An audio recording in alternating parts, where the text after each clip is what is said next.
Olá, pessoal! Bem-vindos a mais um Papeando com Pamplona. E o tema hoje será Direito de Empresa. E eu vou apresentar uma figura sensacional. Com vocês, Vinícius Gontijo, advogado, professor da PUC de Minas e da Faculdade Milton Campos, mestre e doutor em Direito e uma figuraça. Talvez um dos professores mais interessantes de Direito Empresarial que eu já conheci na minha vida. Vinícius, um prazer enorme recebê-los no Papeando com Pamplona. O prazer é sempre meu. Era realmente uma ambição estar aqui com você, com esse grupo tão seleto de pessoas, para que nós possamos trocar ideias sobre esse tema maravilhoso que é o direito empresarial. Maravilha! E antes da gente começar a entrevista, vamos ver um VT. Roda o VT. O Brasil é um país extremamente empreendedor. Nós temos aí mais de um terço da população que empreende, que gera negócios, que trabalha em cima de desenvolvimento de novos negócios. O sonho do brasileiro é ser empreendedor, mais até do que ter um emprego formal, estável, é empreender. E existe uma série de desafios no nosso país para que ele consiga, de fato, ter sucesso nessa empreitada. O primeiro ponto é planejamento. Não adianta você empreender sem saber exatamente aonde você quer empreender. Então é fundamental que a gente tenha um processo de qualificação, de preparação desse empreendedor para que ele tenha sucesso no seu negócio. Associado a isso, a gente precisa melhorar também o nosso ambiente voltado para o empreendedorismo. Quando eu falo de ambiente, vai desde a educação fundamental, para que a pessoa tenha mais acesso à informação, consiga entender melhor os desafios que envolvem a atividade de empreender, que são completamente diferentes daquele de uma profissão comum. Envolve muito mais o controle, planejamento financeiro, planejamento de uma série de atividades que fogem um pouco ao conhecimento comum, gestão de pessoas, gestão de contratos. Então, o pequeno negócio, o pequeno empreendedor, ele tem que estar preparado para isso. Então, vai desafios relacionados à educação, desafios relacionados ao próprio ambiente que favorece o negócio, relacionados, por exemplo, à questão de impostos, relacionados à contratação de mão de obra. Então, empreender não é fácil. Empreender pode ser muito bom, pode ser muito lucrativo, muito interessante, mas não é fácil. Exige preparação e exige que a pessoa tenha e busque cada vez mais conseguir capacitação para superar esses objetivos, superar esses desafios. A micro e pequena empresa é fundamental em qualquer economia, na economia do país, no Brasil não é diferente. A gente tem mais da metade dos empregos formais em pequenos negócios, representa mais de 27% do PIB. E o pequeno negócio é aquele negócio que dinamiza a economia local, dinamiza a pequena cidade, dinamiza o bairro. Quando a gente empreende, a gente pode empreender por uma necessidade, se perder o emprego, você precisa empreender porque precisa sobreviver, ou por uma oportunidade. O ideal é que você empreenda por uma oportunidade. Você enxerga um nicho, enxerga um mercado onde há uma possibilidade de negócio, estuda aquele mercado, faz um planejamento de como atuar naquele mercado e a partir daí você empreende. Então, empreender envolve uma preparação prévia, envolve você ter ciência de qual é o retorno esperado daquele negócio e em quanto tempo você vai ter aquele retorno, qual o recurso necessário que você vai necessitar para investir, onde conseguir esse recurso, como trabalhar com a identificação de mão de obra, como identificar o melhor ponto. Então, é um planejamento, criar uma rota de longo prazo do que você quer atingir e, a partir daí, sim, empreender. O Sebrae está à disposição para realizar esse tipo de suporte. As pessoas podem nos encontrar através do nosso 0800, o 0800 570 0800, e a partir daí agendar uma visita ou entender, coletar maiores informações no nosso próprio site. Bem, amigos, estamos hoje aqui diretamente do Jus Brasil e eu estou tendo o prazer de receber Vinícius e o prazer de receber uma galera maravilhosa, que é o pessoal do CEPEG. Temos vários alunos aqui que fazem parte do CEPEG, que é uma instituição lá da UFBA, que eu tive a honra de presidir lá nos idos de 93, e é uma instituição que está fazendo 30 anos esse ano. E é um prazer enorme receber todos vocês, e é um prazer enorme recebê-los aqui junto com o Gontijo, que é uma figura rara. Gontijo, vamos começar logo esse papo. E a ideia é falar sobre direito de empresa. E a pergunta básica, qual é o conceito atual de empresa para o direito brasileiro? A empresa para o direito brasileiro vem sofrendo ao longo dos anos uma mudança contínua. Inicialmente, associava-se a empresa ao estabelecimento. Provavelmente todo mundo já deve ter dito, vou passar na sua empresa. Errado. Não, ninguém vai hoje a uma empresa. Você vai a um estabelecimento. O estudante estuda na escola. O empresário, por outro lado, empresaria no estabelecimento. A empresa nada mais é do que, contemporaneamente, a atividade do empresário, assim como o estudo é a atividade do estudante. É legal. E é legal compreender a evolução desse conceito. Como é que foi essa evolução? Como é que chegou a esse conceito? Esse conceito ele foi evoluindo ao longo dos anos em razão de vários estudos. Inicialmente, associava-se mais à expressão ao conteúdo da economia, da administração de empresa, como sendo aquele concatenação de atividades. Sim. Hoje, ainda na economia se utiliza isso, mas no direito está completamente superada essa expressão. Muitas vezes a gente fala em teoria da preservação da empresa, né? Alguns imaginam a teoria da preservação da empresa seria uma maneira de eu dar cano. Não, nada disso. Ah, não pagou o empregado, teoria da preservação da empresa. Não pagou o fisco, teoria da preservação da empresa. Virou a caixa de Pandora, dá para resolver qualquer negócio, né? E quando na realidade é uma coisa singela. Sim. É simplesmente preservar essa atividade que é tão cara ao Estado, que implementa empregos, diminui criminalidade, recolhe tributos, sustenta o Estado, né? Desenvolve novas tecnologias, novos produtos, novos serviços, alavancando a nação. Por isso a empresa é tão relevante para nós. Então eu vou entrar nesse corte. E como é que a gente pode falar, dentro dessa linha, de uma função social da empresa? Olha, eu não tenho a percepção de que a função social da empresa possa ser assistencialista. Certo. A função social da empresa está definida no artigo 2º da Lei de SA. As companhias, as atividades empresariais visam ao lucro, sob pena de dissolução, expressamente previsto no artigo 206 da própria Lei de SA. Função social da empresa, na minha leitura, é gerar o máximo de lucro possível para pagar bons dividendos aos sócios. Para tanto, é claro, ela vai ter a interface com a sociedade. Certo. Né? Como eu diria assim, uma consequência disso. Né? Mas o Estado não deve imaginar a empresa como um agente provedor de uma função, na realidade, que cabe ao Estado. A empresa paga tributos. E isso ela auxilia o Estado.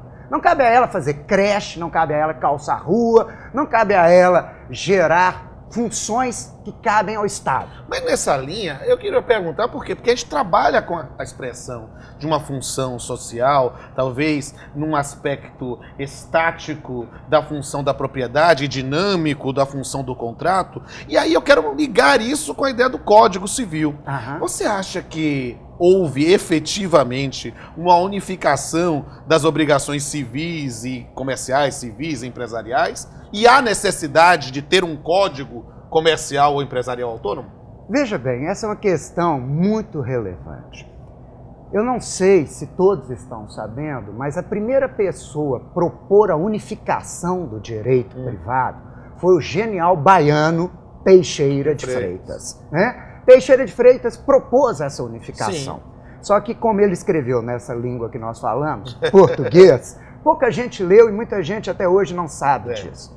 A consolidação das leis civis, inclusive, inspirou o Código Civil argentino, as pessoas de existência ideal, há muita influência do pensamento. Eu fico brincando dizendo que Vélez Sarsfield não é só um time de futebol, é um jurista argentino que aprendeu as lições desse baiano memorando. Mas siga. Mas aí, isso depois foi levado para a universalização através de Cesare Vivanti, né, que propôs novamente a unificação, e aí ele se opôs a Alfredo Rocco. E aí veio o Rocco e questionou, olha, tudo bem, se vamos unificar o direito privado, como pôr debaixo do mesmo aparato legal, Pamplona, você, eu, qualquer um de nós, e uma companhia, né, um banco, uma entidade, o que nos diferencia deles para que se eu compre de você esse copo, seja regido pelo direito civil, mas se você o compre num outro contexto, ou seja, de uma sociedade empresária, pudesse ser regido pelo direito empresarial. É a diferença ética. A ética empresarial, ela não é melhor, não é pior, ela é peculiar e exige um tratamento jurídico peculiar. Eu sou contra esta unificação, porque eu acho que nós estamos sob uma falsa impressão de igualdade, nós estamos mitigando aqueles mais vulneráveis, que não são os empresários. Né? O empresário tolera um puxão de tapetes. Fala, puxa, como é que eu caí nessa? Mas logo ele imagina, se até eu cair, que manancial de trouxas, deixa eu passar isso para frente.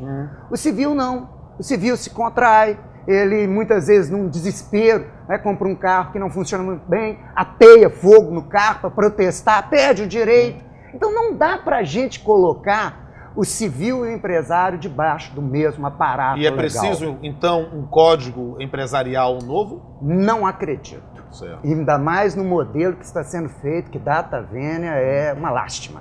Para você ter uma ideia, vai transformar a sociedade em conta de participação num contrato. Ora, como contrato, ela tem uma tributação completamente inviável. Certo. Como sociedade, eu pago dividendos. Entendi. Então, eu não acho. E não acho porque a dinâmica empresarial, ela exige tratamentos jurídicos pontuais. Mais do que um grande código que petrifique o sistema, como o antigo de 1850, né? Que hoje a parte do direito comercial marítimo persiste em vigor até hoje. Coisa de doido, né? Então, na realidade, eu não sou a favor de codificações. Certo. Eu sou a favor de legislações esparsas conforme as demandas sociais vão surgindo. E só para arrematar, eu quero lhe perguntar, qual o conselho que você daria para alguém que está nos vendo e está pretendendo empreender? Eu acho que a atividade de empresário no Brasil é uma atividade muito inglória. Ele é mal compreendido, o empresário.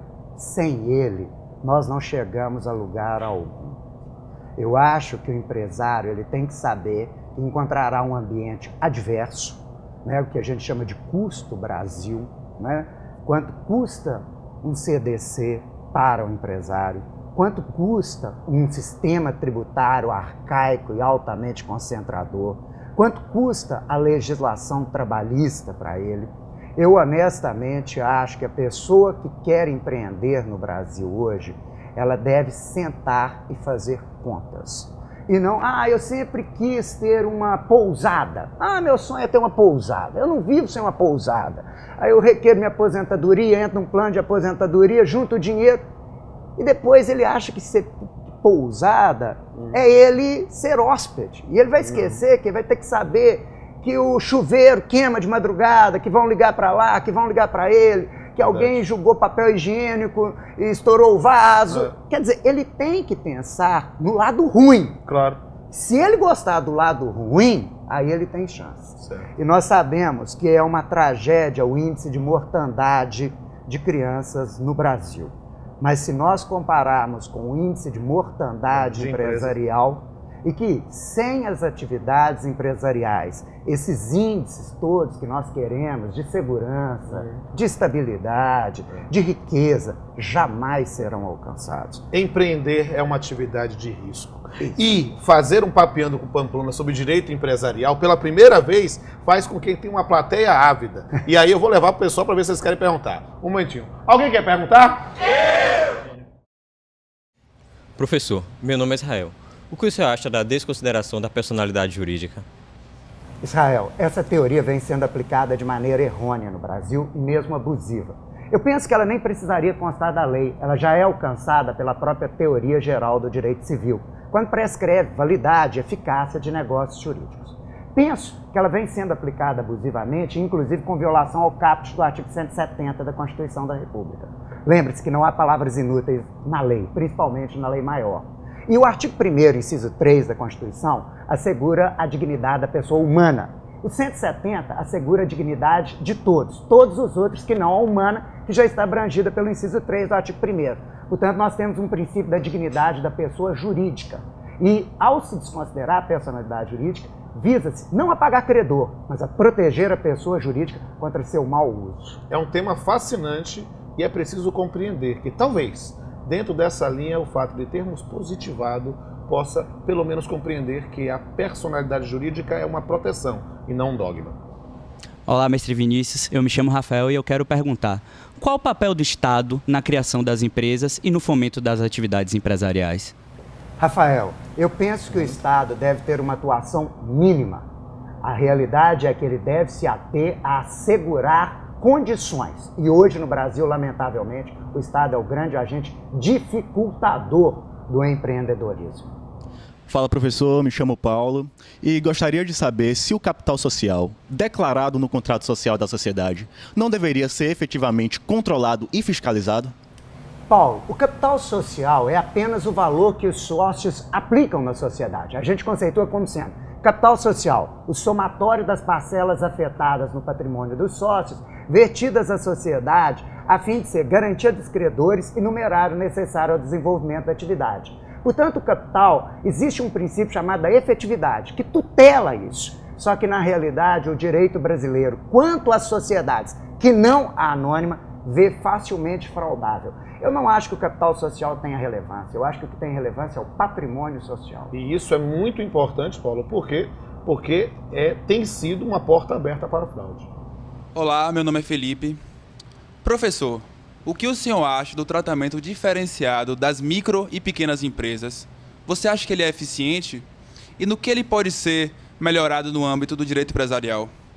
Felipe, apesar do inciso 9 do artigo 170 da Constituição assegurar à microempresa, empresa de pequeno porte, um tratamento diferenciado e simplificado, efetivamente o Estado tem feito pouco por elas. É bem verdade que a Lei Complementar 147 trouxe grandes benefícios, né? Houve uma melhora considerável. Mas considerando que eles são os principais empregadores, geradores de riqueza, penso que ainda há muito o que se fazer, e principalmente no sentido de desburocratizá-las. Mais do que desonerá-las, desburocratizar o acesso à constituição, manutenção e extinção dessas pessoas. Talvez um direito fundamental a livre empreender. Certamente. Professor, meu nome é Luísa. A lei anticorrupção, chamada também de Lei da Probidade Empresarial, prevê o conhecido acordo de leniência. O senhor acha esse acordo atraente para o empresariado? Luísa, eu não acho, honestamente. Primeiro porque você tem várias autoridades no Estado, certo, e é difícil até saber com qual que você vai fazer o acordo de leniência. Segundo, o acordo de leniência no Brasil não previu relações internacionais. Então pode ser que eu diga que me livre das sanções no Brasil, mas ao revés acabe sendo sancionado fora do Brasil. E eu não vejo muito com bons olhos para o empresário, porque no Brasil não se consegue fazer sigilo de nada, tudo vaza, e isso é um problema, porque ela quer ser preservada na sua intimidade. Verdade. E é preciso entender que talvez possa haver uma distorção, tal qual se vê na prática na transação penal. Oi, professor, meu nome é Thaís. Eu queria saber o que o senhor acha da Eireli e como enxerga o capital mínimo para a sua Constituição. Bem, Thaís, sua pergunta é muito interessante, até mesmo porque eu não sei se é Eireli ou Eireli, mas aí, diga aí, Vinícius. Olha, Thaís, na língua portuguesa, penso eu, que a paroxítona é presumida, por isso que eu entendo que é Eireli.